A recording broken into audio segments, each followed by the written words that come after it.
If you're a truck driver, or if you've ever traveled these roads, you know the Colorado mountains on I-70 can be as breathtaking as they are dangerous. Our stories are fiction, but they're written by a trucker who's driven through every state in the US and knows what it feels like to be out there alone.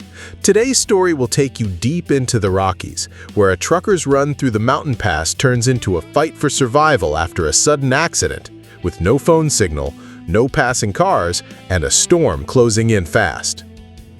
Don't forget to share your own road stories in the comments. Tell us what you think and say hello to the team. Now, let's get to it.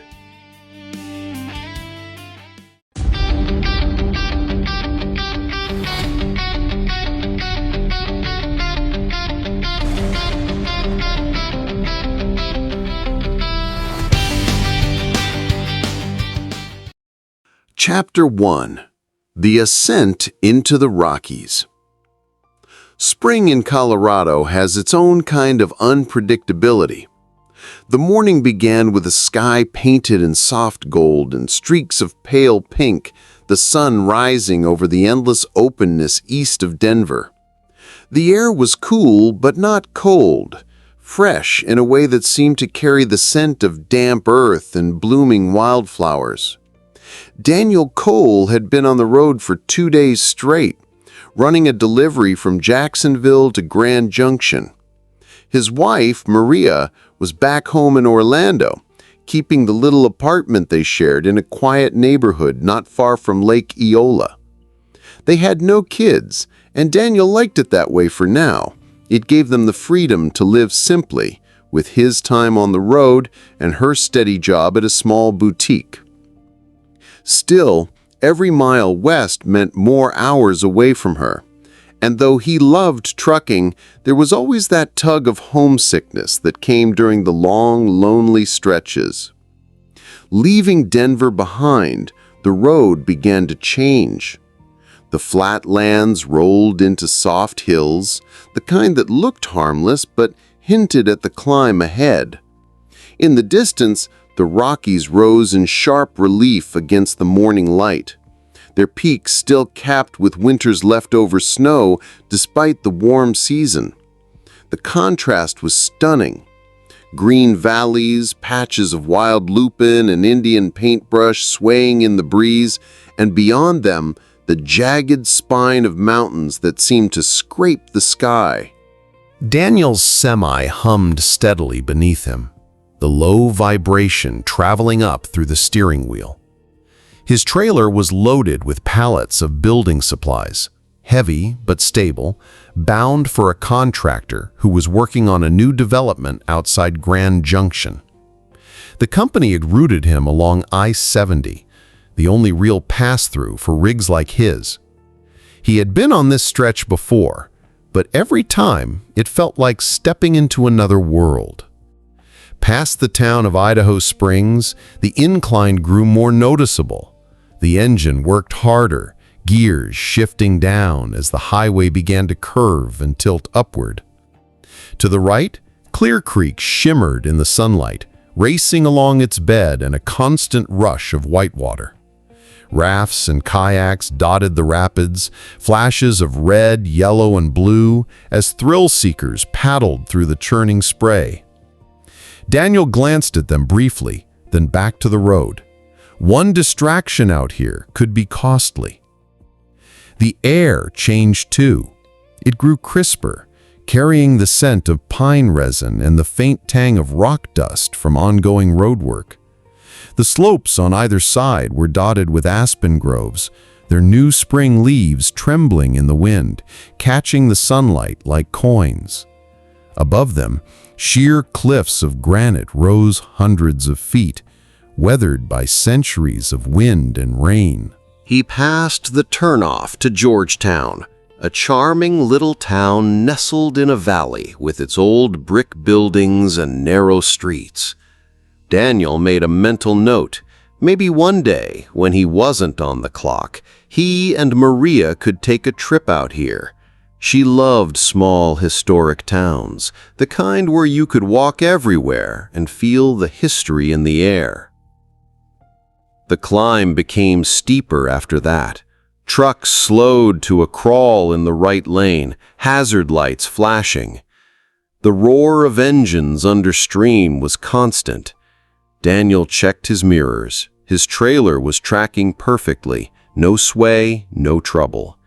His eyes moved to the gauges, oil pressure steady, coolant temperature climbing, but within safe range. He eased his foot, keeping the RPMs right where they needed to be for the pull. A hawk circled overhead, its shadow skimming across the road for a moment before vanishing into the trees. The sound of the wind changed too, no longer the constant rush of the open plains, but a shifting, unpredictable movement that funneled through the canyons.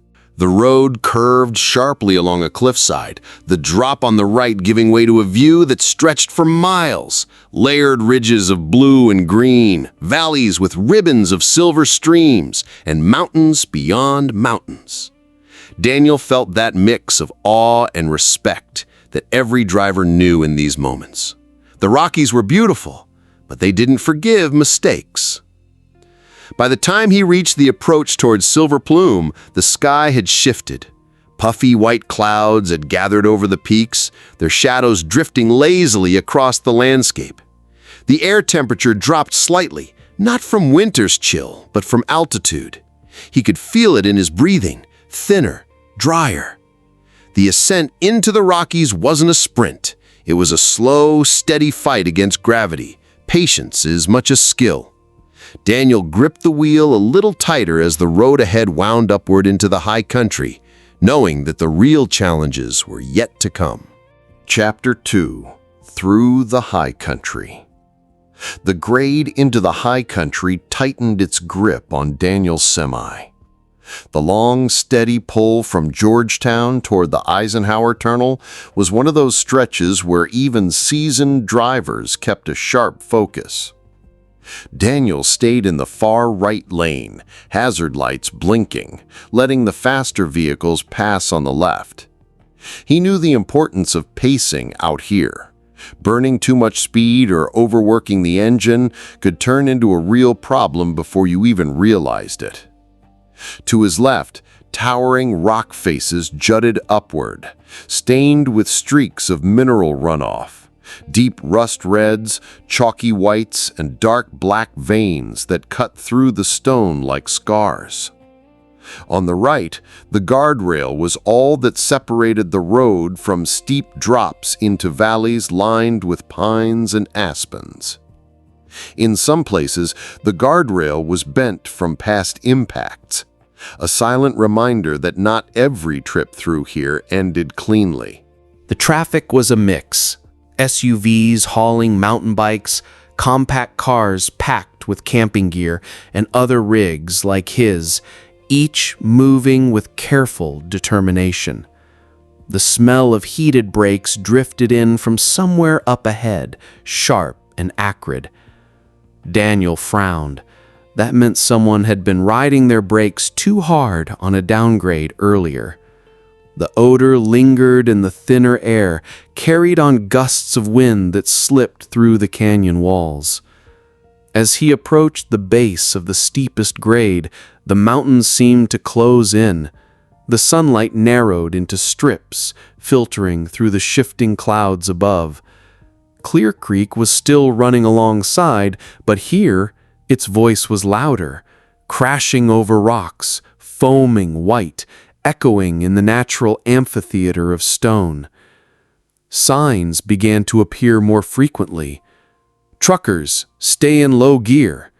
Chain up area ahead. Unused now in spring, but still a stark reminder of winter's brutality. And the ever-present runaway truck ramp 1 mile markers. Daniel scanned them automatically, making mental notes of where the escape lanes were. Even in good weather, equipment failures happened. The climb to the Eisenhower Tunnel was relentless. He could feel it in the steady vibration of the floor, the hum of the tires gripping the asphalt, and the deep, mechanical growl of the engine working under strain. The dashboard clock showed it was mid-morning, but the air up here felt different, drier, cooler, and carrying a thinness that made his chest rise a little deeper with each breath. Wildlife signs warned of elk crossings, though Daniel hadn't seen any yet. In spring, they sometimes wandered closer to the highway, feeding on the fresh green shoots along the slopes.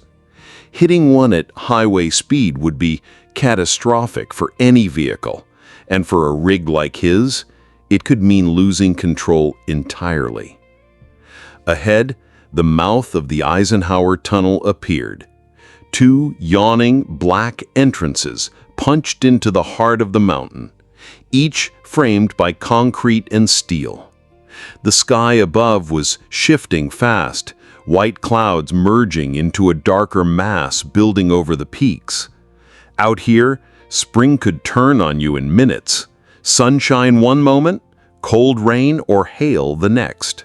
Daniel flicked on his headlights. The moment he crossed into the tunnel, the world changed. The sunlight vanished, replaced by the artificial glow of overhead lamps stretching endlessly into the distance. The sound inside was different too, a constant reverberation of his engine bouncing off the smooth walls. The air was cooler here, with a faint, metallic tang. It felt longer than it was, nearly 2 miles of darkness under thousands of feet of rock. His mind wandered briefly to Maria, probably sitting at her boutique counter, chatting with customers, unaware that her husband was driving beneath a mountain halfway across the country. Emerging from the tunnel's west side was like stepping into another scene entirely. The light was harsher, the valley below sprawling with deep greens and rushing streams. But almost immediately, the descent began, steep, winding, and known to every trucker as one of the most dangerous stretches in America. Daniel checked his brakes, downshifting into a lower gear, letting the engine do most of the work. The next part of the trip would demand as much attention, maybe more, than the climb had. Because in the high country, it wasn't the uphill that got you. It was what waited on the other side. Chapter 3: Descent into the Valley. As soon as Daniel emerged from the Eisenhower Tunnel, the world seemed to tilt forward. The grade dropped sharply, the road unfurling in a series of long, unforgiving slopes, each one demanding full control. He shifted down another gear, letting the engine's resistance hold his speed. The brakes were there for backup, not for constant use. Every trucker knew that burning them out here could mean the difference between reaching the bottom safely or ending up in the gravel of a runaway ramp if you were lucky enough to reach one in time. The view was breathtaking, maybe too much so for the inexperienced driver.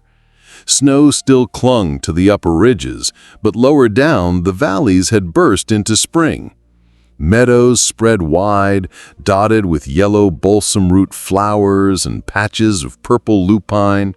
Clear, rushing streams cut silver paths through the greenery, catching the sunlight in glittering flashes. But Daniel had no time to admire it for long. The curves came quickly, each one banked just enough to make you think you could take it a little faster, and that was the trap. A single misjudged turn here could send a fully loaded semi straight into the guardrail, or worse, over it. He kept one eye on the brake temperature gauge. The reading was holding steady, but he knew that could change in minutes if something went wrong. Trucks ahead of him were also crawling down, some with their brake lights glowing too often for comfort. That acrid smell was back, drifting in through his vent. Someone up ahead was riding their brakes too hard again. Then came the sign he always respected. Next 8 miles, steep grade, truckers, check brakes. 8 miles of descent, sharp curves, and a constant pull of gravity. Daniel's hands tightened on the wheel. He kept to the far right lane, but even here, cars would occasionally dart past, impatient to get ahead, unaware of how quickly things could turn deadly if they misjudged the speed of a truck. He passed the first runaway truck ramp, a steep, sandy path cutting into the mountain slope, ready to catch any rig that lost control. It looked almost peaceful, lined with small pines and wild grasses, but Daniel knew it had saved more lives than anyone could count. Halfway down, the wind picked up, coming in gusts from between the peaks. It rattled against the trailer, nudging the truck sideways just enough for Daniel to feel it in his arms. The sky had darkened noticeably, heavy clouds pressing in from the west. In spring, storms could form quickly here, especially with moisture rising from the melting snow. A sudden flash of lightning lit the horizon, distant but a warning. The air smelled faintly of ozone, sharp and metallic. The road curved again, this time revealing a panoramic view of the valley floor far below. Interstate 70 stretched like a ribbon through the landscape, cutting past Silverthorne and toward the green ridges beyond. Somewhere down there, his descent would end, but it was still a long way to go. Daniel's CB radio crackled to life with the static of another trucker's voice. The message was broken, but he caught fragments, something about a lane closure ahead. That meant braking, merging, and potential chaos on a downhill grade. His pulse quickened. A lane closure here could bottleneck the road, forcing trucks to slow and risk overheating brakes, or worse, force them to stop completely and then struggle to regain control on the slope. He eased back even more, scanning the road ahead for signs of the slowdown. Around the next bend, brake lights glowed in a long line. Traffic was compressing. Daniel reached for his mic to respond, but the CB cut to static again. Whatever lay ahead, he'd have to figure it out in real time. The descent was about to get a lot more dangerous. Chapter 4. The Sudden Halt. The brake lights ahead grew brighter until Daniel had no choice but to slow nearly to a crawl. The hum of the engine brake echoed off the rock walls as he eased the truck down to 20 miles an hour, 15, then, almost without warning, to a dead stop. The silence after the movement was unsettling. The usual rush of wind, the constant low growl of the tires on pavement, gone. Only the distant hiss of air brakes from other trucks breaking the stillness. Daniel leaned forward in his seat, trying to get a view past the line of vehicles ahead. The highway bent in such a way that he couldn't see the source of the problem. All he could make out were dozens of brake lights stretching into the distance, glowing like red embers in the gray light. Rain began to fall, just a whisper at first. Thin, scattered drops tapped against his windshield, each one catching the faint reflection of those brake lights. In the mountains, spring rain could turn fierce in minutes, and from the smell in the air, it carried the chill of snowmelt from higher up. He turned on the CB, scanning channels for information. Static.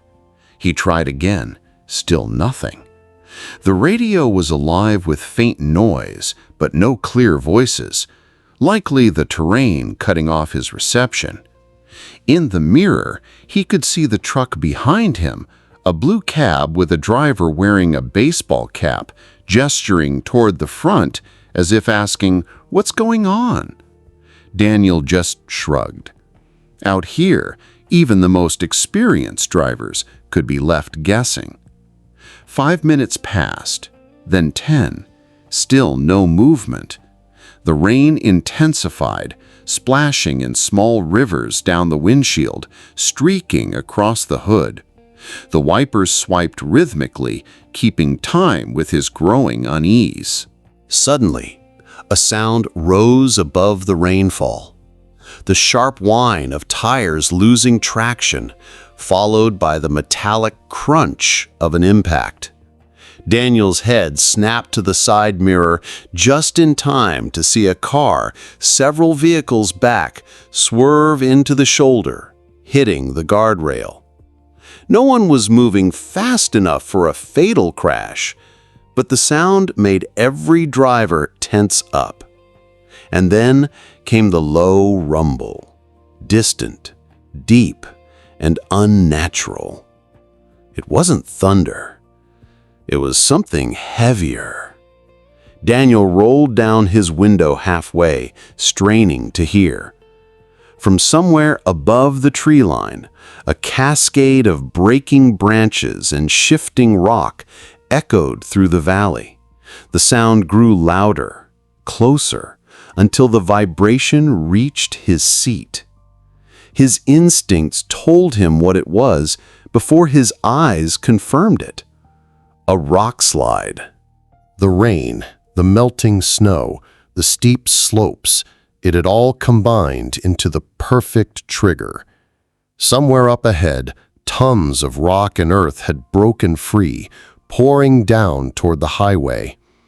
Then, faintly visible through the mist and rain, he saw it. A section of the mountainside scarred raw, a streak of muddy earth and shattered rock, cutting a jagged path toward the road. The line of vehicles ahead was frozen, as if every driver understood at once that there was no way forward, and for now, no way back. The sound of the slide finally faded, replaced by the hiss of rain and the low murmurs of uneasy voices on nearby radios. Daniel's mind was already racing. If the road was blocked, this could take hours, maybe all night to clear. And in these mountains, hours could mean trouble. Falling temperatures, unstable ground, and no reliable phone signal to call for help. He reached instinctively for his phone, glancing at the screen. No service. Not even a single bar. The isolation hit him all at once. In the span of minutes, the bustling artery of Interstate 70 had turned into a silent chain of stranded vehicles, each one at the mercy of the mountain. And Daniel knew survival out here wasn't just about weathering the elements. It was about staying calm when the road ahead vanished. Chapter 5: Stepping into the Unknown. Daniel sat still for a moment, gripping the steering wheel, watching the rain blur the view beyond his windshield. The world outside felt muffled, like the mountains themselves were holding their breath. He popped the parking brake with a sharp hiss and pulled on his rain jacket. As he stepped down from the cab, the air hit him instantly. Cool, heavy with the scent of wet pine and the faint metallic tang of fresh rock dust. The drizzle was steady now, soaking into his shoulders within seconds. The quiet was deceptive. Out here, silence didn't mean safety. It meant the mountain was deciding its next move. He started walking forward, boots splashing in shallow puddles forming in the grooves of the asphalt. The rain drummed against his hood in a constant, hypnotic rhythm. Around him, other drivers were emerging from their vehicles, each one cautious, their eyes scanning the ridges above. The road ahead curved gently to the left, disappearing behind a wall of rock that rose steep and jagged, streaked with dark veins where water streamed down in silver ribbons. Daniel could see small chunks of debris scattered across the pavement, nothing massive yet, but enough to remind him that the slide wasn't far. As he moved closer, the smell grew stronger, a raw, earthy scent, as if the mountain had been freshly torn open. The sound of dripping water echoed off the canyon walls, each drop amplified in the strange, damp stillness. Around the bend, he saw it. The slide had torn across both lanes like a wound, an ugly heap of boulders, broken branches, and thick, wet mud. The largest rocks were the size of small cars, their edges jagged and sharp, glistening in the rain.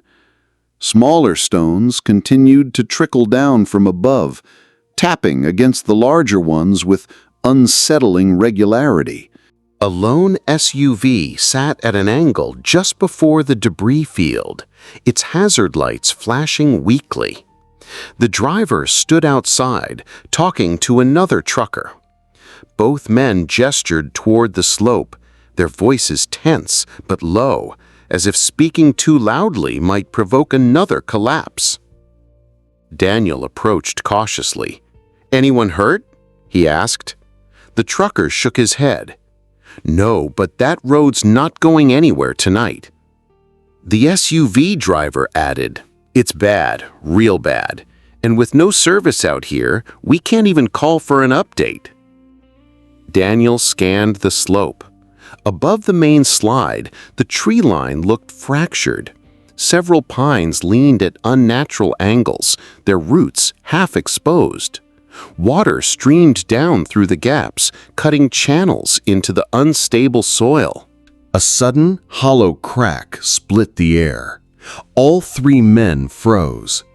Somewhere high above, another rock had broken loose.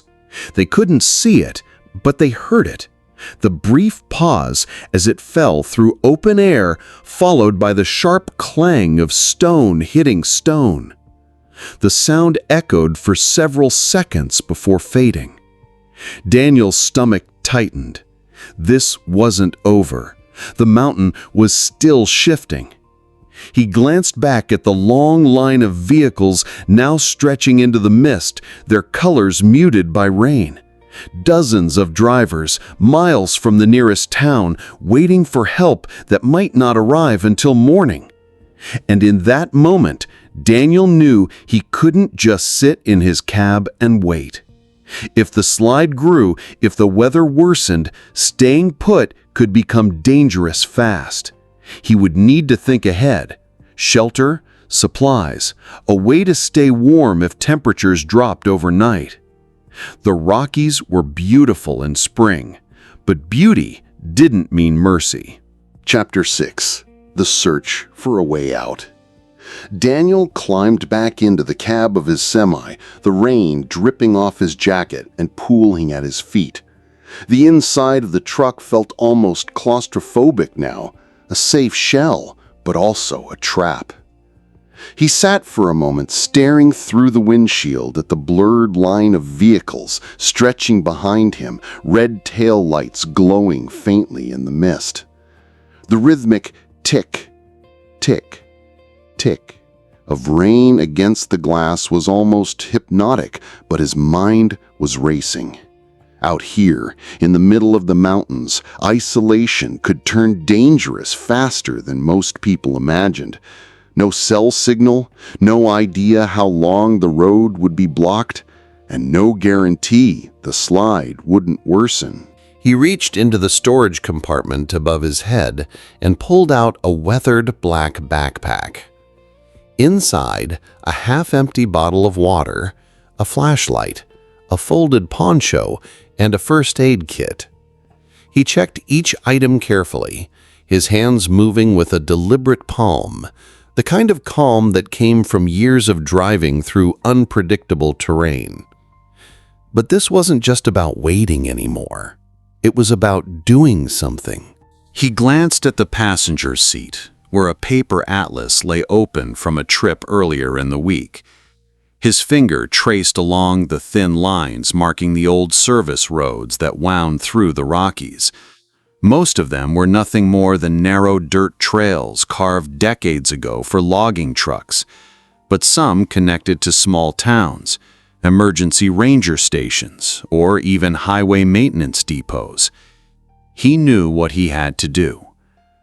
Daniel zipped up his backpack, grabbed his flashlight, and stepped back out into the rain. The sound of the mountain greeted him immediately. The steady hiss of falling water, the distant groan of shifting rock, and somewhere far off, the muffled boom of thunder. The air had grown cooler since earlier, carrying the sharp scent of wet cedar. A few truckers stood in small groups, smoking or talking in low voices. One called out to him, "Where you headed, man?" "Gonna check the old logging road," Daniel replied. "Might find a spot with signal." The man frowned, but didn't argue. Out here, everyone understood. Sometimes you had to move, even when the safest choice seemed to be staying put. Daniel walked past the line of vehicles, each one looming like a silent steel sentinel in the fog. The further he went, the quieter it became, until the only sounds were his own footsteps and the rain whispering through the leaves above. The old road wasn't far, a narrow gravel path that split off from the highway and disappeared into the forest. The entrance was partially hidden by overgrown brush, the gravel dark and slick under the rain. He paused at the edge, scanning the tree line. The forest was dense here, the kind where daylight felt thin and strained, filtered through layers of green. Water dripped from every branch. Somewhere deep in the woods, a raven croaked, low, guttural, almost warning. Daniel switched on his flashlight. The beam cut through the dimness, catching on the wet bark of trees and the shimmer of puddles in the road. His boots crunched on the gravel as he began the climb. The path rose steadily, winding between towering pines whose trunks were scarred by decades of storms. In some spots, the air grew so still, it felt like the forest was holding its breath. Other times, gusts of wind tore through the branches above, sending cold droplets raining down on him. Half a mile in, the ground began to soften under his boots, mud swallowing the edges of the path. His breathing grew heavier, the damp air thick in his lungs.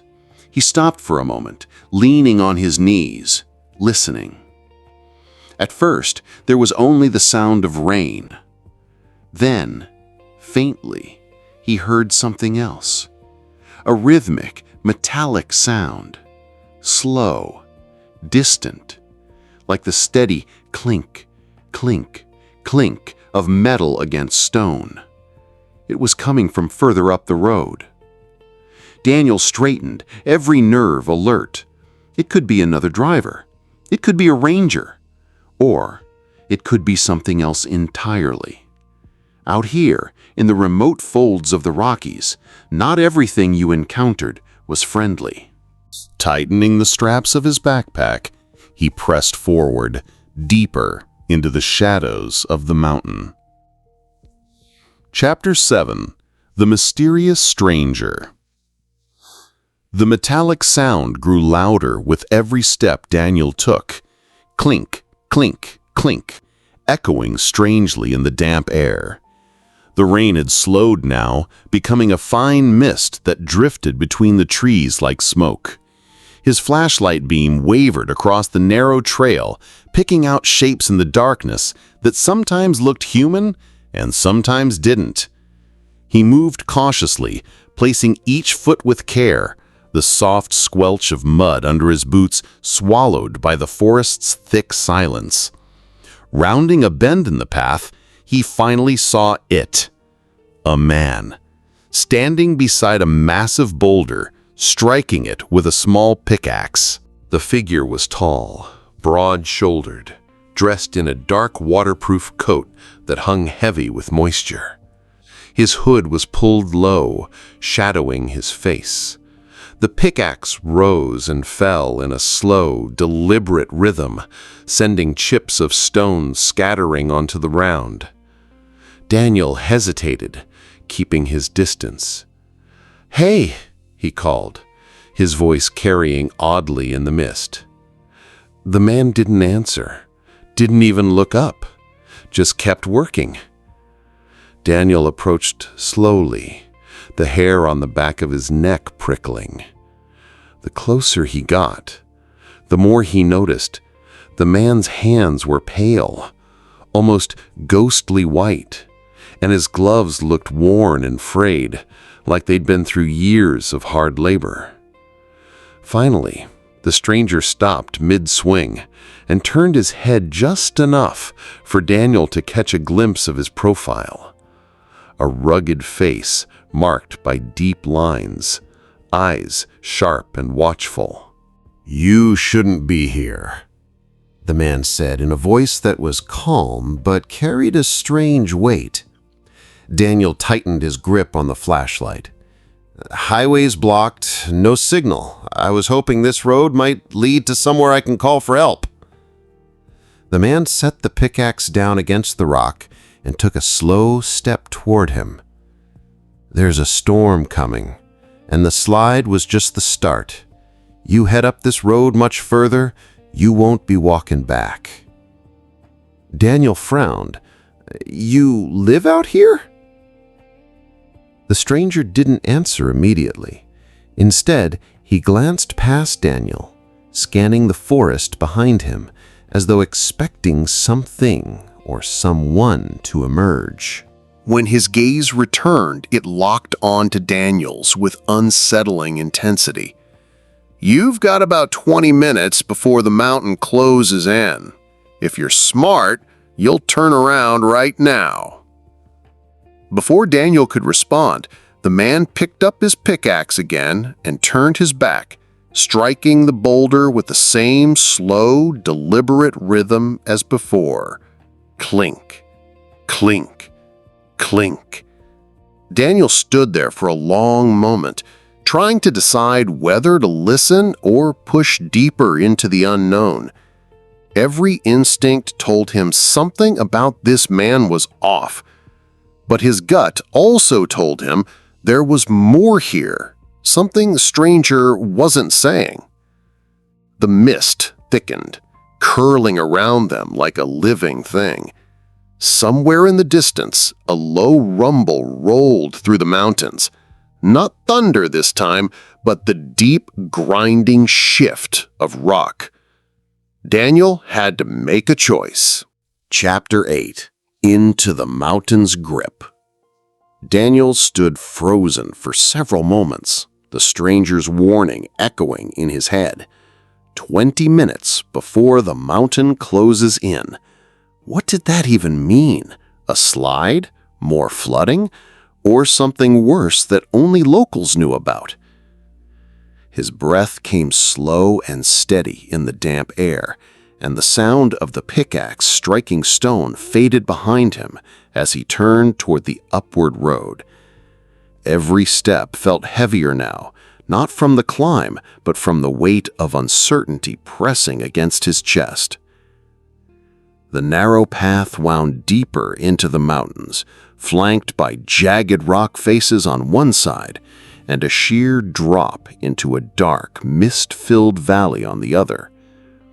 The road surface was slick, with a thin sheen of rainwater that reflected his flashlight in fractured beams, making it look like shards of broken glass under his feet.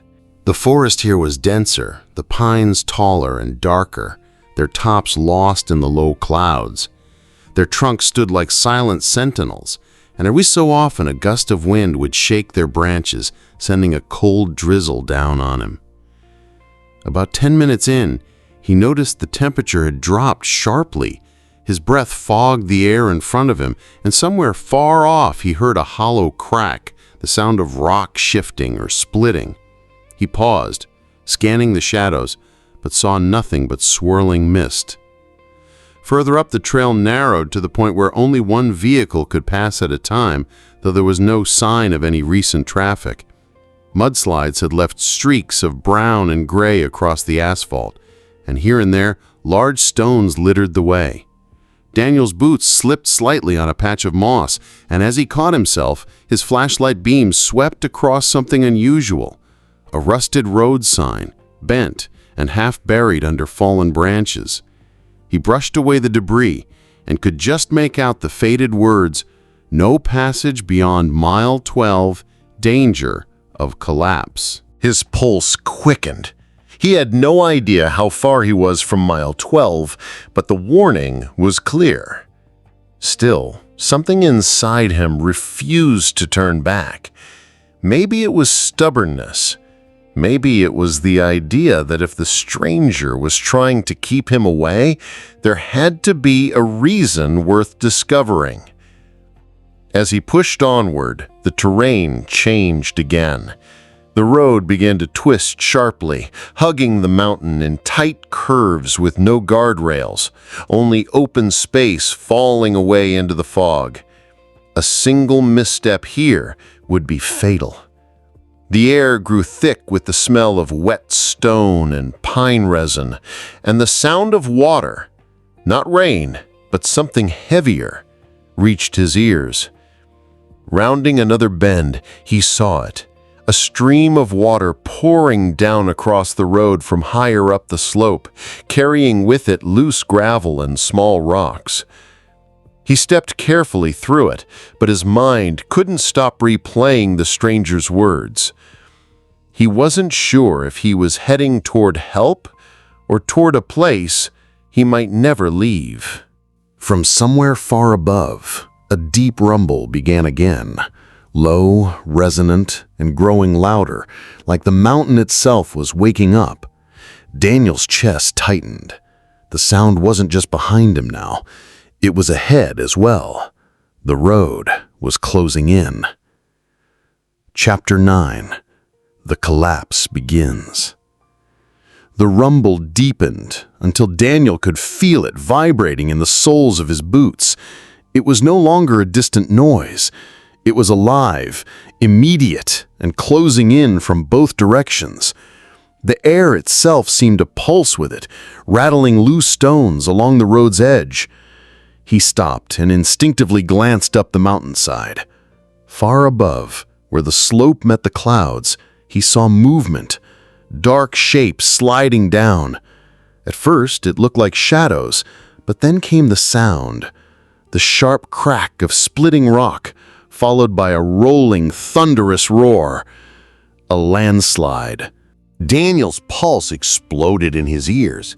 He scanned the road ahead, searching for any kind of cover.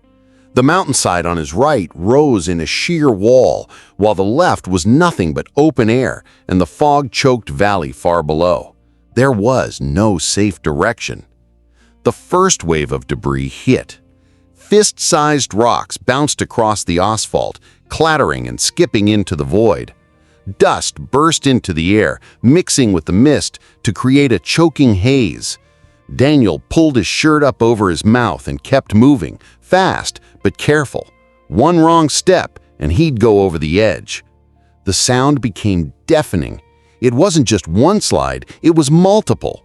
Somewhere above and ahead, the mountain was crumbling in layers, sending down rock, mud, and splintered branches like a river of destruction. Daniel's legs screamed as he pushed harder, the weight of his backpack dragging at his shoulders. His flashlight beam cut through the dust in narrow streaks, and then, just ahead, he saw it.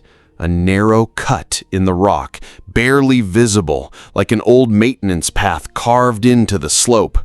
Without thinking, he lunged for it, boots skidding on loose gravel as another cascade of rocks slammed into the road behind him. One particularly heavy boulder struck where he'd been standing just seconds before, shattering into fragments that whistled past his legs. Inside the cut, the sound dulled slightly, though it still trembled through the ground. Daniel leaned against the wall, chest heaving, listening as the landslide roared past. Dust and pebbles rained down on him, but the narrow gap seemed to shield him from the worst of it. For a moment, he dared to believe he'd made it through, until a new sound broke the rhythm. A deep, metallic groan. He turned his flashlight upward and froze. Above him, wedged into the rock, was a massive slab of stone, barely held in place. The slide had loosened it. Every vibration from the mountain's rumble sent it shifting slightly. Closer. Closer. Daniel realized with sick certainty he hadn't found safety. He was standing in a trap. Chapter 10. Out of the mountain's grip. The slab above him gave another long, tortured groan. Daniel's instincts screamed louder than the roar of the landslide. Move now or die here. He dropped his backpack, letting it crash to the ground. Every second spent securing it could be his last. With one hand pressed to the cold wall for balance, he eased back toward the opening of the cut, eyes darting between the ground and that looming mass overhead. A sharp snap cracked through the air like a gunshot. The rock shifted, spraying down a shower of dust and grit into his eyes. He winced, vision blurring, but didn't stop. He lunged out of the gap just as the slab tore free from its perch. The sound was unlike anything he'd ever heard, an earth-splitting crash that seemed to rattle the very bones in his body. The impact shook the ledge under his feet, sending a wave of loose debris skittering toward the drop-off. Daniel stumbled, fighting to keep his balance, his boots scraping dangerously close to the edge. When the echo faded, all that remained was the distant rumble of the last rock falls somewhere further down the slope. The air was thick with the smell of crushed stone, sharp and metallic, mixed with the damp scent of the mist. Daniel bent over, hands on his knees, dragging air into his lungs in short, ragged bursts. His heart still pounded as if trying to punch its way out of his chest. He looked back at the narrow gap, now completely sealed by a jagged mound of rock and dirt. If he'd hesitated even a few seconds longer, he would have been buried alive inside. But the danger wasn't over. The road ahead was choked with debris, huge chunks of stone blocking the path like barricades.